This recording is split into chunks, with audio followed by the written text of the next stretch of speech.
dengan kita pada ini dan semua hasilnya akan kita kirim ke para guru. Maka nanti sudah jadi kurikulum naskah akademik dan kurikulum umum. Kemudian kami juga memberitahukan hari Rabu yang lalu ada pertemuan narasumber kita di Medan. Mereka menanyakan bagaimana perkembangan PUB di sekolah kita. Maka mereka mengharapkan perkembangan itu ada di sekolah kita dan kita akan buat apa yang sudah diberikan kepada kita dan akan kita kirim nanti hasil-hasil yang kita buat di sekolah. Tentu nanti kurikulum ini minggu ini kita harapkan sudah selesai dan akan disahkan oleh Dinas Pendidikan dan juga yayasan dan akan dikirim ke Pangudi Luhur di Semarang supaya kita Bapak Ibu sungguh-sungguh melakukan apa yang menjadi tagihan pada minggu-minggu ini supaya nanti laporan kita tidak terlambat, kurikulum kita juga kita kirim ke Semarang dengan cepat. Maka pada sore sekarang sampai sore nanti kita akan memulai kegiatan kita. Ingat ya, mungkin akan dimulai dengan apa yang diterima oleh ketiga guru kita mengikuti pelatihan pada bulan yang lalu di Vietayuda. Saya tadi judulnya ada di layar, boleh kita lihat. Setelah itu nanti baru kita lanjutkan IHT kita. Maka mari kita mulai IHT pada sore ini sampai hari Kamis.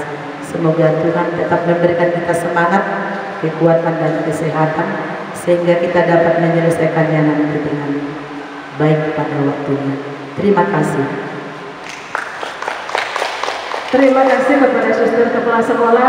Mari kita tepuk tangan Bapak Ibu guru dengan kuat supaya kita tidak mengantuk. Tepuk tangan kita berjalan Bapak Ibu guru. Terima kasih.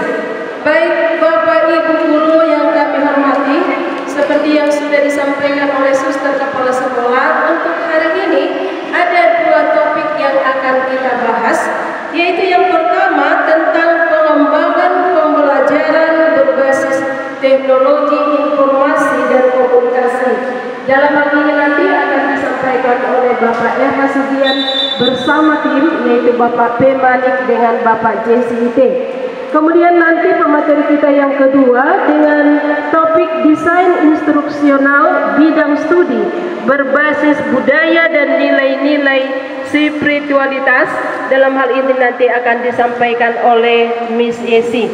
Maka Bapak Ibu kita mulai dengan sesi yang pertama. Untuk itu kepada Bapak Hasugian waktu dan tempat kami persilahkan. Terima kasih atas kesempatannya. Kami akan membagikan, kami bertiga, saya, Bapak Manik dan Pak JCIT akan membagikan apa yang kami dapatkan ketika mengikuti pelatihan di Vietayuda. Dan ketika melihat topik itu, kami juga melihat topik diklat. Rupa-rupanya belajar berbeda. Ya, kebetulan ada satu topik yang bersinergi ya, antara apa yang diberikan oleh Bapak Indra Karismiaji dengan apa yang diberikan oleh narasumber kita di POP dari Pangudi Luhur. Jadi kami coba mix ya, kami gabungkan apa yang kami dapat dari Pak Indra dan apa yang kami dapat dari Pangudi Luhur. Untuk itu saya minta untuk Bapak Pemanik dan Bapak JCIT supaya kita berada di sini karena untuk sesi ini kita berperan sebagai narasumber. Maka Bapak Pemanik dan Bapak JCIT supaya mengambil tempat di sini.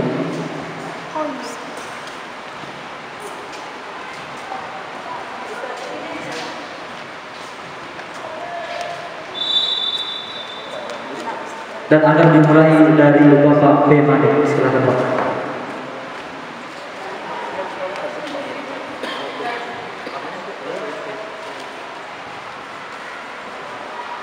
Baik, terima kasih atas kesempatan yang diberikan. Pertama, terima kasih kepada suster karena memberikan kepercayaan kepada kami bertiga, khususnya kepada saya untuk pertama kali. baru ini pertama kali saya memberikan sesuatu begitu ya. Jadi Bapak Ibu, saya bukan narasumber lah kami sebenarnya. Tetapi kami menyampaikan apa yang kami dapat sedikit banyak dari narasumber yang sudah menjelaskan kepada kami tentang topik kita hari ini. Baik, saya rasa kalau di pertemuan-pertemuan biasanya memperkenalkan diri dulu, tapi kita kan sudah saling kenal, gitu ya. Sudah sama-sama viral kita tawarkan di sini, tapi di ACC aja viralnya. Baik, Bapak Ibu, saya mulai. Kita lihat sama-sama dulu topik yang akan kita bahas ini dengan judul pengembangan pembelajaran berbasis teknologi informasi dan komunikasi. Nah, dalam pelatihan kami atau di kami tempoh hari, kami lebih fokus kepada diskusi, Bapak Ibu. Jadi kita pun hari ini diskusi. Jika melihat topik ini, apa yang ada dalam pikiran kita? Pengembangan pembelajaran berbasis teknologi informasi dan komunikasi. Mungkin Bapak Ibu berpikir kita akan belajar menggunakan teknologi dalam pembelajaran. Begitu awalnya Pak Ramatan. Kami juga berpikir begitu. Ternyata nanti Bapak Ibu guru juga bisa melihatnya bagaimana sebenarnya. Nah, dalam hal ini saya ingin sampaikan di awal saja bahwasanya kita diajak untuk menggunakan teknologi informasi dalam pembelajaran kita. Pertanyaannya, apakah memang kita sudah melakukannya? Kenapa perlu demikian? Karena memang kita berada di zaman perkembangan teknologi dan informasi. Begitu. Sudahkah kita pakai? Mari kita sama-sama merefleksikannya dengan yang pertama. Oke, Bapak Ibu, mari kita lihat dulu. Gambar ini mungkin gambar yang asing atau tidak asing bagi kita ya. Gambar pertama di sana ada gambar Wesel Pos. Bapak Ibu, ada yang pernah pakai ini? Masih pernah ya, saya rasa Pak Tinambunan pasti ya, guru-guru senior udah pasti. Atau ada yang belum pernah pakai ini? Mungkin Pak Johannes belum pernah, Pak Johannes mungkin yang baru, atau tak dulu ada Pak Pasrimur beberapa hari lalu mungkin belum pernah pakai ini, Wesel Pos. Saya masih pernah pakai ini sekali. Waktu itu ada bimbingan jarak jauh, bimbingannya pakai ini. Ngirim apa ini Bapak Ibu? Wesel. Ngirim uang ya Bapak Ibu. Ngirim uang dari kantor pos. Yang kedua, lebih maju lagi, telepon umum. Pernah kita pakai? Nah, ini sebagian besar pernah. Anak kos, dulu kami anak kos, inilah pakainya untuk telepon cewek atau kawan ya. Habis uang koin, harus ada uang koin. Lalu sini dan di sini. Tentu kita pakai ya. Sekarang Bapak Ibu pakai ini. Udah nggak ada lagi ya. Laptop kita punya terlalu seperti laptop ibu ini, udah nggak ada lagi tempat CD-nya. Kalau ada bekas kata CD sama ibu nggak tahu dia makanya lagi. Yang ini permulaan bagi kita. Tentu hal ini membuat kita mengilas balik bagaimana kita dulunya dan bagaimana sekarang. Dulu ini kita pakai, sekarang kita tidak pakai lagi. Bapak Ibu mau kembali ke zaman yang seperti ini atau lebih suka yang sekarang?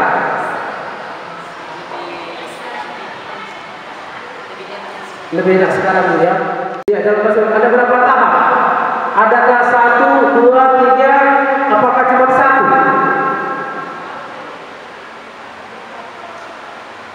Apakah cuma Realizing Society 5.0 ini, 5.0 ini cuma satu topik?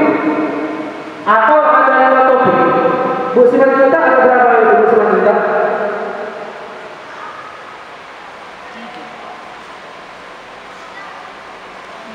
Boleh dibuka Pak Arok sebentar ke slide yang apa ya, dan kita tunjukkan sebentar saja sebelum kita sampai ke situ.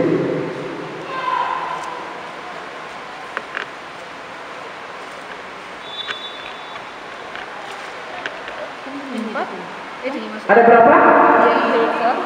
5 Bu ya, ada 5 ya. Ada society 1.0, 2.0, 3.0, 4.0, 5.0. Iya ya. Nah sekarang itu kan dalam bahasa Inggris Bapak Ibu. Pak Johannes, kalau Pak Johannes ini sebenarnya kita harus mencari sendiri. Kita hanya membuktikan bahwasanya Bapak Ibu bisa mencarinya di internet. Itu poin yang pertama. Kita bisa cari di internet. Pak Siti, tolong di-sharekan di grup Pak Siti yang dalam bahasa Indonesia. Yang dalam bahasa Indonesia.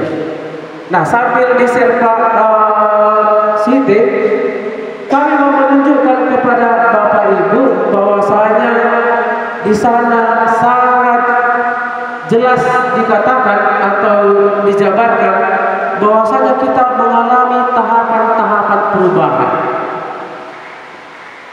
Tahapan-tahapan perubahan.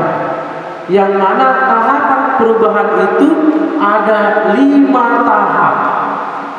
Mulai dari society 1.0, 2.0, 3.0, 4.0 dan 5.0.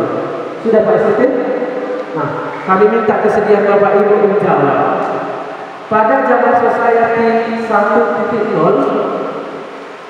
yang kita sudah baca, kita sudah lihat sekilas dalam bahasa Indonesia sudah baru, mungkin sudah. Ya, apa yang terjadi di sana? Zaman apa itu zaman 1.0 Ibu? Zaman bisa kita lihat roadnya. Ini perjalanannya Bapak Ibu ya. Roadnya adalah zaman berburu. Yang kedua zaman agrarian society. Artinya masyarakat yang hidup dengan cara bertani. Yang ketiga industrial society. Zaman di mana kita hidup dengan cara perkembangan industri. Mungkin Bapak Ibu pernah dengar revolusi industri yang Irma, ada revolusi industri Irma yang terjadi di Prancis kalau saya tidak salah. Iya kan? Iya, Prancis dan Inggris ya. Itulah zaman industrial society. Yang keempat, information society. Kita hidup di zaman informasi. Yang kelima, yang akan segera kita tuju, yaitu Android Society 5.0. Bapak Ibu, waktu Bapak Ibu belajar, kita SMP atau SD, SMA, kita berada di zaman mana? Ibu mana? Ini berada di zaman mana? Agrarian Society. Ya, Agrarian Society. Dulu di mana begitu? Berikutnya saya rasa dengan Ibu Ibu Pitangga, Pak Tuhan. Bagaimana dengan kita yang masih sedikit lebih muda, Ibu? Yang mereka pelajari ini dipraktekkan, dilakukan. Saya sadar kenapa anak didik kita atau kita belajar bahasa Inggris sudah berapa tahun kira-kira. Bapak Ibu yang seumuran saya mungkin sudah mulai SD tidak ada bahasa Inggris ya. Bisa bahasa Inggris Ibu Gersa? Enggak bisa. Saya saja pun tidak lancar kali kan. Kenapa demikian? Karena kita tidak belajar learning to do, tidak belajar untuk mempraktekkannya, tidak melakukannya.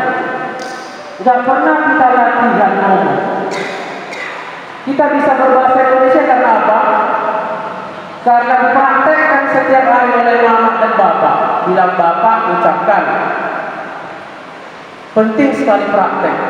Learning to do. Yang ketiga, learning to be. Learning to be maksudnya belajar itu membuat seorang anak didik itu memiliki jati diri, memiliki karakter, bisa hidup mandiri nantinya, punya jati diri, tidak tergoyahkan oleh pengaruh-pengaruh yang lain.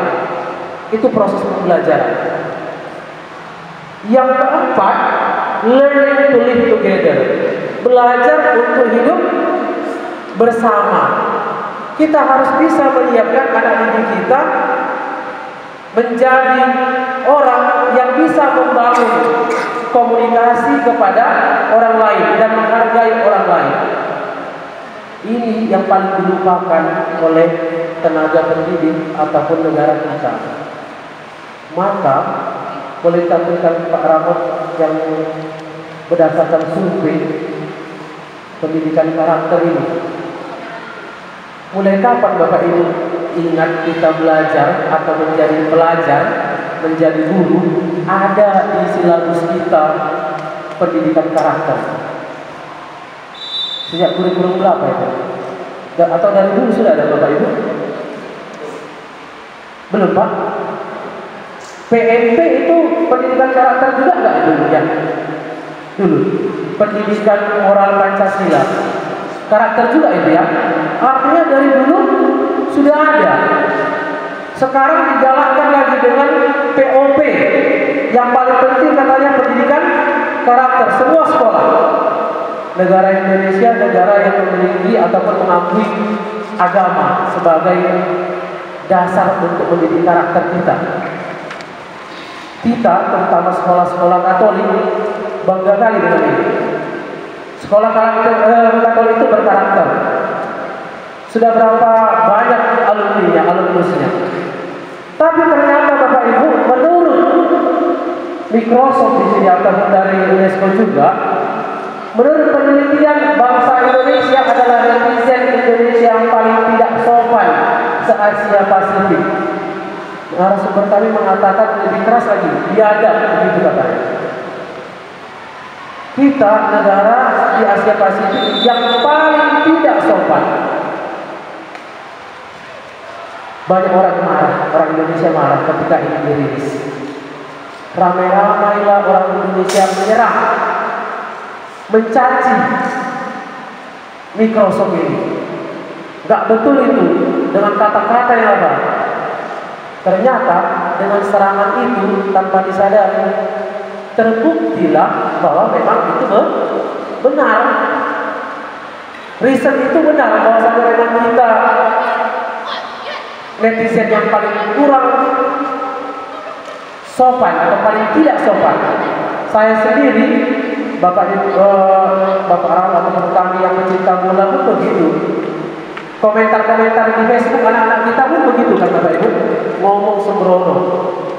Kenapa bisa demikian?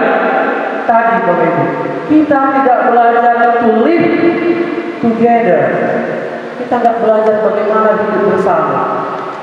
Kalau hidup bersama, mana boleh Bapak Ibu kita saling caci mencaci. Itu kita tidak belajar. Dan ternyata dengan demikian 4 pilar pembelajaran ini tidak ada di dalamnya Bapak Ibu membuat ataupun mengerjakan PR. Lalu sebagai refleksinya ditanya juga pada kita, apakah masih perlu membuat PR? Kita renungkan sama-sama lah itu Bapak Ibu. Ya. Melalui hari ini, mari kita sama-sama menyadari bahwasanya 4 pilar ini sangat menentukan hasil dari anak didik kita. Learning to know, learning to do, learning to be, and learning to live together. Nah, kembali ke pertanyaan yang tadi saya sengaja ulangi, karena memang diulang-ulangi terus. Apakah kita hidup di zaman 3.0 atau sudah mulai di zaman 5.1? Lalu, apakah proses pembelajaran kita sudah menyiapkan anak didik kita untuk menyongsong zaman 5.0,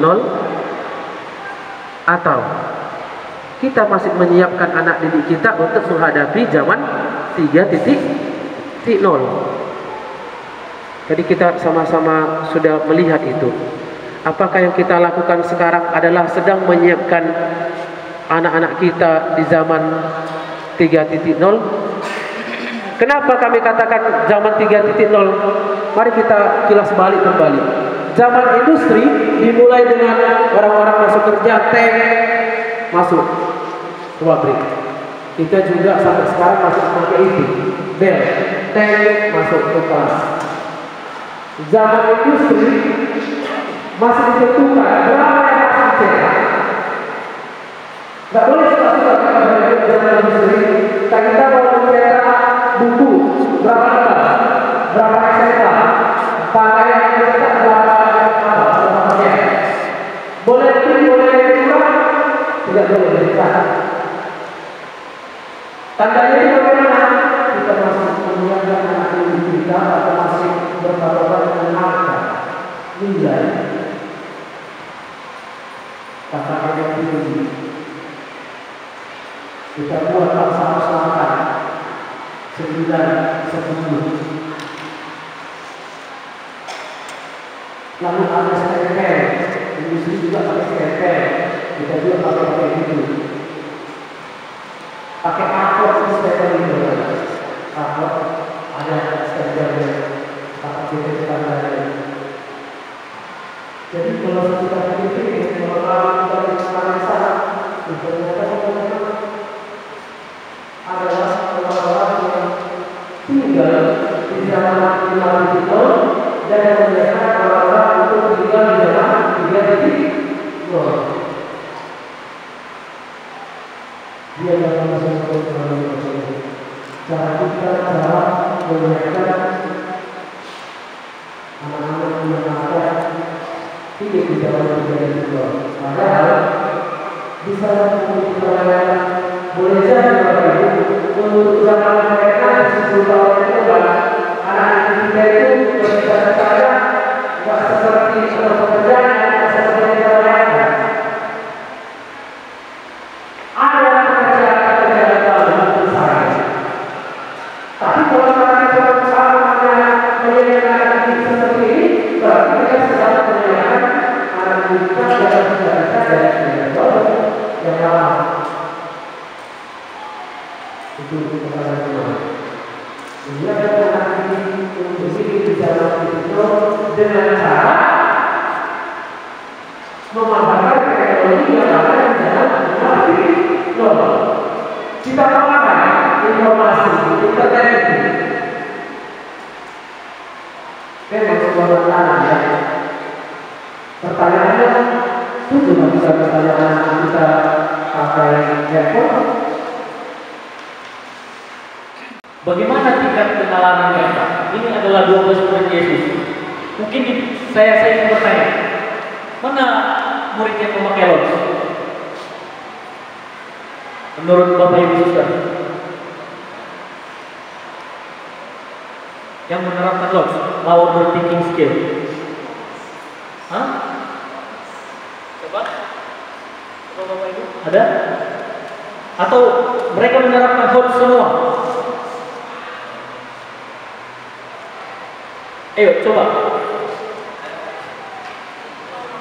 Oke, ya Bu.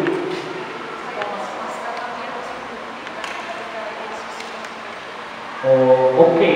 Menurut Bu Simanjuntak adalah Thomas. Kenapa? Karena dia harus membuktikan bahwa Yesus bangkit. Oke. Seperti dia menggunakan hoax gitu. Oke, jadi yang lainnya lost. Oke, sebenarnya mereka semua menggunakan hoax. High order thinking skill. Dari mana buktinya? Mereka ada nggak menciptakan? Ada nggak mereka ciptakan sehingga sampai sekarang kita pakai? Iya, mereka menciptakan yang namanya kitab suci. Mereka membuat kesaksian mereka di kitab suci. Coba kalau nggak ada kitab Yakobus, kitab Yohanes, mana tahu kita apa itu wahyu, apa itu Injil? Nggak tahu kita. Yang kita tahu hanya dengar-dengar begitu aja. Mereka tidak mendokumentasikannya. Mereka nggak menciptakan sebuah Alkitab. Kalau nggak diciptakan mereka hanya lisan-lisan aja, tidak ada bukti konkretnya, kita nggak akan percaya. Jadi semua murid Yesus ini juga sudah menggunakan yang namanya phone. Zaman Yesus berarti zaman 2000 tahun yang lalu. 2000 tahun yang lalu mereka juga menggunakannya. Kenapa mereka menciptakan? Udah, karena ada memanfaatkan peluang, rasa ingin tahu dan rasa ingin menyebarkan Injil. Mereka diperintahkan dia untuk menyebarkan Injil. Sudah, mereka mempunyai peluang yang termulia juga bercelana dan mereka memberitakan Injil melalui surat Al-Quran. Mereka sudah menggunakan hoax. Kita lanjut lagi. 2,6 miliar sekarang kita global. Oke, mau ya Bu, saya mau bilang dulu. 800 sampai 800 juta dijadikan tenaga teknologi. Oke. 75 sampai 350 juta tenaga profesional di tahun 2030. Dulu waktu saya tahun 2000 SMP, waktu saya SD tahun 2010, saya belum tahu yang namanya Gojek. Nggak ada itu Gojek. Nggak ada itu yang namanya Grab, GoFood, GoCar, nggak ada. Yang ada angkot, angkutan umum sama becak. Tapi sekarang udah tergantikan, terkikis mereka. Siapa yang mau berkembang, itu yang bertahan. Tapi siapa yang stuck di situ aja, udah terkikis di makan zaman. Tapi bersyukurnya profesi kita sebagai tenaga pendidik itu nggak akan bisa digantikan oleh teknologi. Teknologi yang memberi kecepatan, kemudahan dan praktis. Tapi tenaga pendidik bisa memberikan yang namanya emosional, kecerdasan emosional. Anak-anak harus kita biasakan menggunakan teknologi. Bukan berarti bebas menggunakan handphone. Jangan. Kalau handphone yang lain nanti dipegang. Tapi coba anak-anak kita biasakan dengan yang namanya laptop dan komputer. Pasti mereka serius belajar. Kalau handphone, mereka tahu. Oh, ada internet ini. Lebih nak buka TikTok atau YouTube atau apa. Tapi kalau pakai laptop, oh ini jarang kupegang. Apa aja yang harus kita tahu di sini. Itu sebabnya kita biasakan anak-anak kita menguasai teknologi. Karena zaman semakin berkembang, teknologi juga demikian. Mereka butuh tenaga teknologi yang lebih praktis, cepat, dan efisien. Coba yang kita ajarkan hanya melalui papan tulis dan papan tulis, menulis. Jarang kita menggunakan teknologi sama mereka. Mereka tidak akan tahu itu. Padahal tuntutan zaman harus menguasai teknologi. Mari kita biasakan anak-anak menggunakan teknologi. Bukan berarti dikasih izin sebebas-bebasnya, tapi kita kontrol dia. Kita pantau. Kalau tidak bisa kita kendalikan melalui handphone, yaudah kita kuasai mengenai komputer kita. Kita punya lab komputer.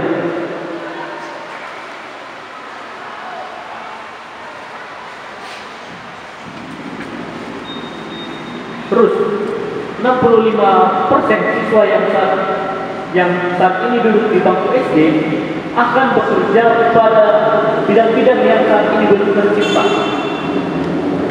Dulu paling hebat itu tentara, polisi, dokter, guru. Sekarang YouTuber. Dulu orang main game pikiran nggak ada masa depannya. Sekarang gamer punya penghasilan ratusan juta rupiah. Hanya main game kerjanya. Itu karena mereka mau menguasai zaman, mau mengikuti zaman, mengikuti arus. Bukan terbawa arus, tapi mengikuti arus. Jadi kita juga demikian Bapak Ibu. Itu yang harus kita kuasai. Kalaupun anak-anak tidak bisa, bukan berarti anak-anak tidak bebaskan menggunakan teknologi, tapi kita kontrol. Kita ajarkan, manfaatkan ini semaksimal mungkin. Anak-anak punya handphone, tapi dia nggak tahu dia posisi dia di mana. Itu kan bisa dimanfaatkannya dengan share lokasi di mana dia. Anak-anak punya handphone, yang tahu yang hanya game. Baik, di handphone itu bisa ada nomor telepon. Teleponnya bisa bantu seseorang, kan bisa seperti itu. Bukan berarti anak-anak itu dekat dengan teknologi seperti salah. Bukan. Justru anak-anak kita kenalkan dengan teknologi dan kita ajarkan, kita kontrol supaya mereka bisa menggunakan teknologi semaksimal mungkin dengan baik.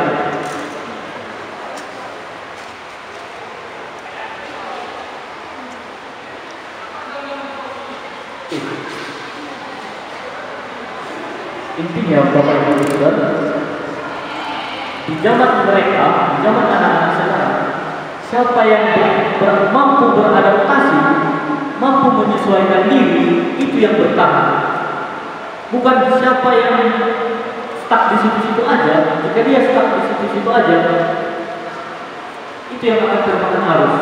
Jadi mari kita bimbing anak kita, menciptakan rasa ingin tahu, menciptakan rasa pandai melihat peluang, supaya mereka bisa beradaptasi dengan lingkungannya. Sekali lagi, 65% siswa yang dulu saat ini akan bekerja pada bidang yang belum saat ini tercipta. Dulu kita lihat anak ini hanya main game aja, kan ada masa depan ini. Tapi jangan mulai disalahkan. Siapa tahu mereka jadi gamer profesional ahli, membawa nama baik negara, e-sport namanya. Bukan hanya di sepak bola aja yang membuat nama baik membanggakan negara, tapi juga bisa dengan bermain nasional. Jadi itu dia, kita ajarkan anak kita augmented, makalah akademis, podcast ya. Ini podcast ini yang sudah mulai juga digalakkan di kurikulum Merdeka ya. Ya, SMA juga sedang menggalakkan podcast, maka sudah dipersiapkan juga peralatan mereka untuk podcast. Ya. Sharing-sharing gitu, curhat-curhat antara satu orang pembicara dengan pembicara lainnya gitu. Ya, itu produk portofolionya. Kemudian ada juga debat, ya, ada debat FGD ya, presentasi, lagu, puisi, lukisan, pertunjukan, tari, cerpen, rencana bisnis, permainan, produk iklan, buku dan lain-lain semuanya.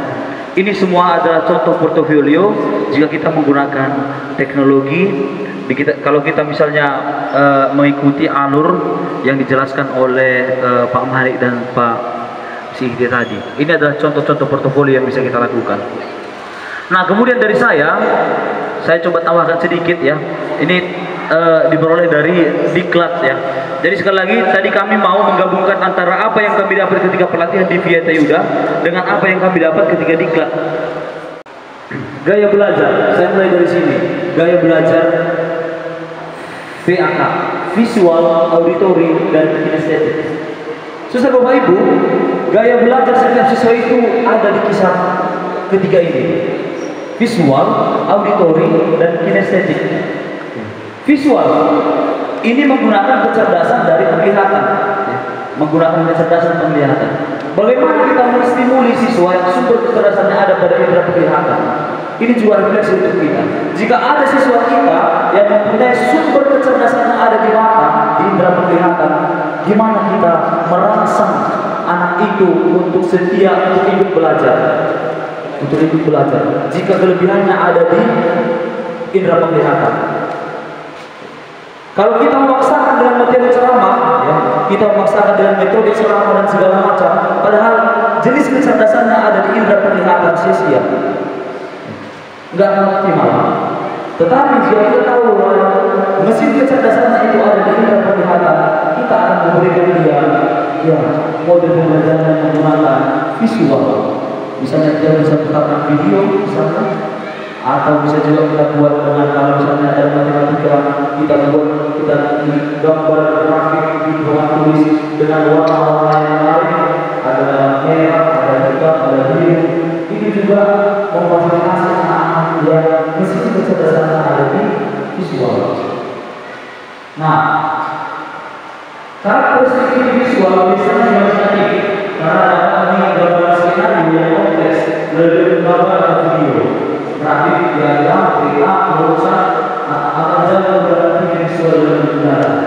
Ini, jadi kita juga video, kita bisa memberikan grafik, kita buat orang-orang yang perhatiannya. Nah, itu yang pertama visual. Kemudian yang kedua auditory. Ini adalah mesin kecerdasan ada di pendengaran. Dia tidak akan lagi menamakan sesuatu dengan yang mesin kecerdasannya di pendengaran. Kalau kita menggunakan model metode sekarang, mungkin anak-anak yang mesin kecerdasannya itu ada di auditorium akan terfasilitasi dengan sangat baik. Tetapi visual, orang yang mesin kecerdasannya itu ada di visual, itu tidak akan terlayani dengan baik. Nah, jadi pertanyaan yang sama, bagaimana kita merangsang siswa kita yang mesin kecerdasannya ada di pendengaran? Maka kita juga bisa membuat model pembelajaran yang yang campuran. Terkadang kita buka video, terkadang kita dengan ceramah, kemudian terkadang kita dengan metode-metode yang lain. Nah, ini yang ketiga adalah kinestetik, ya, melibatkan gerakan-gerakan. Siswa kita ini banyak siswa ya, ketika mengenal materi, tetapi disuruh praktek yang semangat. Ini adalah orang-orang yang mesin kecerdasannya ada di kinestetik, gerakan-gerakan, praktek-praktek. Dia mau praktek saja. Ya. Ketika guru mulai menjelaskan ceramah, mulai ngantuk. Ketika dibuka video pertama juga ngantuk. Ketika dibuat gambar yang tulisan sama keren warna-warni, pertama juga ngantuk. Nah, maka yang ketiga ini ya, VAK, visual, auditori, kinestetik. Bagaimana kita memfasilitasi anak-anak kita dengan sistem belajar yang ketiga ini? Ya, bagaimana kita memfasilitasi anak-anak jika mesin kecerdasannya ada di visual? Bagaimana kita memfasilitasi anak-anak jika mesin kecerdasannya ada di auditori? Bagaimana kita memfasilitasi anak-anak jika mesin kecerdasannya ada di gerakan-gerakan? Orang yang mesin kecerdasannya itu di kinestetik itu lebih suka berpraktik. Ya, kalau misalnya ada siswa kita yang sering mondar-mandir ke sana kemari, nggak pernah duduk tenang.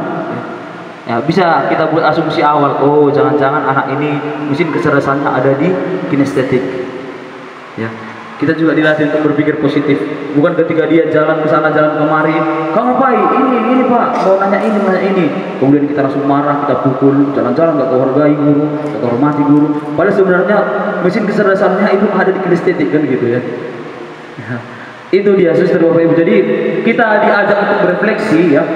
Bagaimana kita menggunakan visual, auditori dan kinestetik ini? Jawabannya kita bisa menggunakan namanya teknologi. Untuk memfasilitasi anak-anak yang mesin kecerdasannya di visual, kita bisa gunakan teknologi juga. Biarpun ya kalau misalnya sungguh sangat tidak memungkinkan ya, kita juga bisa menggunakan papan tulis sebagai media visual. Ya. Tapi tetap juga papan tulis itu adalah teknologi supaya kita jangan salah, saudara Bayu ya. Nah, kemudian untuk auditori apalagi ya, kita putar di Infocus atau buat video percakapan ya, conversation dalam bahasa Inggris misalnya, mereka belajar dengan itu akan melatih auditori mereka juga. Kemudian kinestetik ya, kita suruh mereka berpraktik, semuanya teknologi itu digunakan. Nah, berikutnya bagaimana kita mempersiapkan masa depan anak kita dengan realita kemajuan zaman. Ini tadi sudah beberapa kali disinggung ya. Generasi X itu tahun 1966 sampai 976. Ini disebut dengan generasi X. Generasi Y itu 1977 sampai 1994. Kemudian generasi Z 1995 sampai 2012. Dan sekarang kita sudah masuk tadi era 5.0 ya. Abad 21. Abad 21 tahun berapa? Tahun 2000 sampai tahun 2099. Itu abad 21. Ya, sekarang tahun 2003, berarti kita bisa jamin bahwa masih ada tersisa sekitaran 67 tahun lagi untuk anak-anak di era 5.0 ini, era 21 ini. Ya, masih ada kira-kira 60 tahun lagi. Nah, ini sekolah banyak menerapkan model blended seperti ini ya, blended learning model. Ada yang pakai sinkronus ya, ada yang pakai asinkronus. Ada yang sinkronus maksudnya itu adalah yang pembelajaran tatap muka gitu ya. Kemudian asinkronus ini adalah mereka yang menggunakan media-media yang biasa digunakan untuk daring gitu. Ya. Jadi orang sekarang menggunakan itu blended, dicampur antara yang tatap muka ya dengan PJJ. Nah, bahkan sekarang itu yang homeschooling itu kan sekarang sudah mulai makin berkembang. Ya, sudah mulai makin berkembang. Nah, syarat minimal multimedia interaktif ini adalah syarat minimal yang bisa kita gunakan sebagai media pembelajaran. Teks, ilustrasi gambar, video, audio, animasi, tetapi semuanya tetap dikontrol. Tadi Suster Bapak Ibu, seperti yang sudah dijelaskan tadi, kita tidak pernah salahkan bahwa siswa kita itu menggunakan media, menggunakan HP, menggunakan laptop dan segala macam. Bahkan dalam pertemuan kemarin dengan Pak Indra Karismiaji itu, saya akui banyak hal-hal yang sangat kontroversial yang berlawanan dengan hati nurani dan realita, kira-kira begitu. Ya, mana mungkin kami terapkan itu? Mana mungkin kami terapkan itu? Maka banyak pertemuannya itu debat. Tetapi kalau dipikir-pikir betul juga. Seperti satu kasus yang diungkapkan oleh Bapak Indra adalah Bapak Indra mengatakan bahwa saat ini tidak butuh lagi buku tulis. Tidak perlu lagi buku tulis. Kemudian banyak orang berkomentar, kalau tidak ada buku tulis, bagaimana mungkin siswa-siswa kita untuk dilatih untuk menulis dengan rapi? Kemudian Pak Indra bertanya kembali, dia pakai tulis tangan untuk apa lagi ke depannya? Sekarang surat lamaran itu sudah bisa diketik. Kalau dulunya surat lamaran itu harus tulis tangan. Sekarang sudah bisa diketik. Semuanya apa-apa sudah bisa diketik. Ketika kita bisa buka YouTube, ketika kita bisa akses dari Twitter, media sosial dan segala macam, ya, papan tulis itu juga teknologi. Tetapi bagaimana kita memfasilitasi mereka dengan segala mesin-mesin kecerdasan yang mereka miliki? Bagaimana juga kita melibatkan apa yang akan viral ke depannya, apa yang akan dikenal mereka, apa yang paling mereka kenal. Papan tulis juga teknologi, tetapi mereka pasti akan lebih tertarik jika melihat media sarana yang lebih populer, lebih modern untuk mereka. YouTube misalnya, YouTube atau Twitter, Instagram dan segala macam. Kalau bisa dulu itu jarang sekali orang tua itu punya Facebook. Sekarang itu sudah banyak orang tua punya Facebook, bahkan sudah punya Instagram, TikTok ada dulu. Ini juga perubahan kemajuan zaman, Saudara Bapak Ibu. Dengan kemajuan zaman semuanya bisa terjadi. Dengan kemajuan zaman, tahun 2018 yang lalu, Marsyanda ditangkap oleh polisi, kemudian dimasukkan ke rumah sakit jiwa hanya karena dia letakkan HP di depannya, kemudian dia joget-joget sendiri, dikira orang gila, dibawa ke rumah sakit jiwa. Sekarang, mama sudah banyak yang seperti itu. TikTok. Nah, tahun 2015 orang yang juga dianggap orang gila. Pertanyaan berikutnya, tahun ini berapa banyak orang gila yang tampak di zaman ini? Ya, dengan perubahan zaman semuanya bisa terjadi. Semuanya bisa terjadi.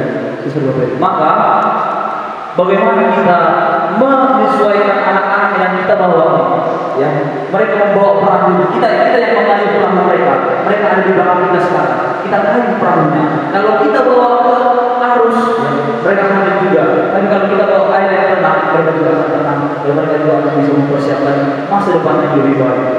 Kalau dari zaman dulu teacher center learning, sekarang student center learning. Jangan-jangan di era 6.0 nanti teknologi center learning, kita nggak tahu.